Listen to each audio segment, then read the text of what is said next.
Voici un chapitre combien important, qui paraît un véritable casse-tête, à celui qui ne manipule pas assez les images clés, et qui est une source réelle de créativité, pour celui qui s'intéresse aux images clés. Essayons de démystifier cette fonction. Chaque image prend vie, à partir de la transition précédente. Une transition permet le fondu entre deux images, avec soit un effet propre de la transition d'apparition et de disparition des deux images, soit par un gradient d'éclairage. Plus une image diminue en intensité, plus l'autre augmente en intensité. Prenons un premier exemple, avec une image ayant une transition précédente de 1 seconde, l'image ayant une durée de 6 secondes, et une transition suivante de 1 seconde. Cliquons 2 fois sur l'image pour obtenir les options de l'image. Sur l'onglet « Effets », détaillons la fameuse bande des images clés. Je vous conseille, au début, de cliquer sur ce double fenêtrage. Les images clés sont des balises, placées sur une ligne de temps, et qui déclencheront une action sur l'image. Par défaut, toute image possède deux balises, l'image clé 1, de départ, et l'image clé 2, de fin. Ici, en gris foncé, la durée de la transition, de 1 seconde. Ici, en gris clair, la durée de la diapo, qui est ici de 6 secondes.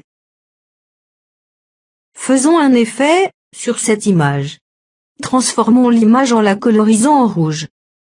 Pour cela, réglons la balise 2, à 3 secondes.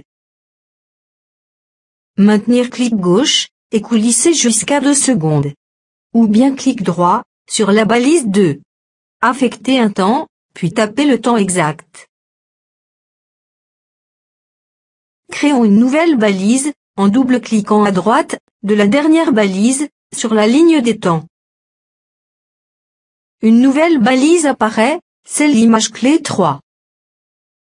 Réglons cette balise à 5 secondes, par un clic droit, puis affecter un temps. Donc, entre les balises 2 et 3, faisons la colorisation de l'image. Ici, les effets se font souvent dans les positions d'arrivée. Donc, cochez, colorisation, puis, set. Choisissez la couleur, puis validez par, couleur. Résumons déjà notre travail.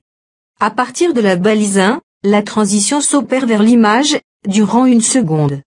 Puis de 1 seconde à 2 secondes, appréciez l'image avec le ciel bleu.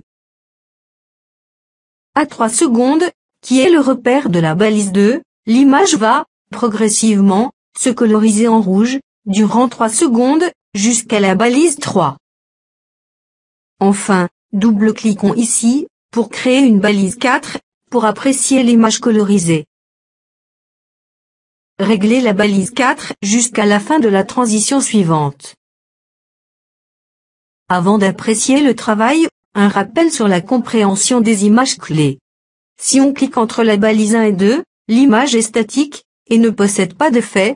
Entre la balise 2 et 3, l'image va se coloriser durant un temps, que vous avez choisi, ici, 2 secondes. Enfin, entre la balise 3 et 4, l'image est statique, mais colorisée, jusqu'à la disparition de l'image. Validons cet effet par OK. Mettons notre lecture juste avant la première transition, puis apprécions le visuel.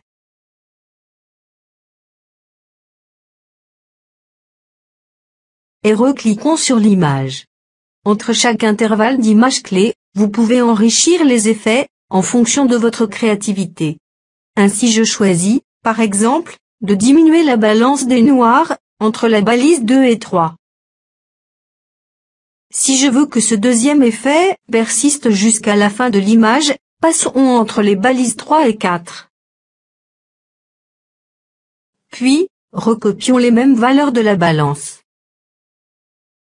Mieux, utilisez cette fonction « Copier départ », ici, de la balise précédente, sur arrivée.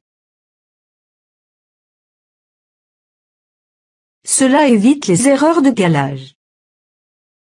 Passons à un effet, déplacement. Cliquons sur la balise 3. Remarquez le chemin, de couleur bleue, qui indique la balise activée. Demandons, sur la fenêtre d'arrivée de l'image clé 3, une diminution de l'image. Et un déplacement. Et une rotation. Puis, par la fonction « Copier », copier sur l'image clé suivante, par exemple. À chaque balise, vous pouvez transformer les caractéristiques de l'image. Validez par OK. Dorénavant, entraînez-vous, avec ces images clés, pour bien comprendre la philosophie.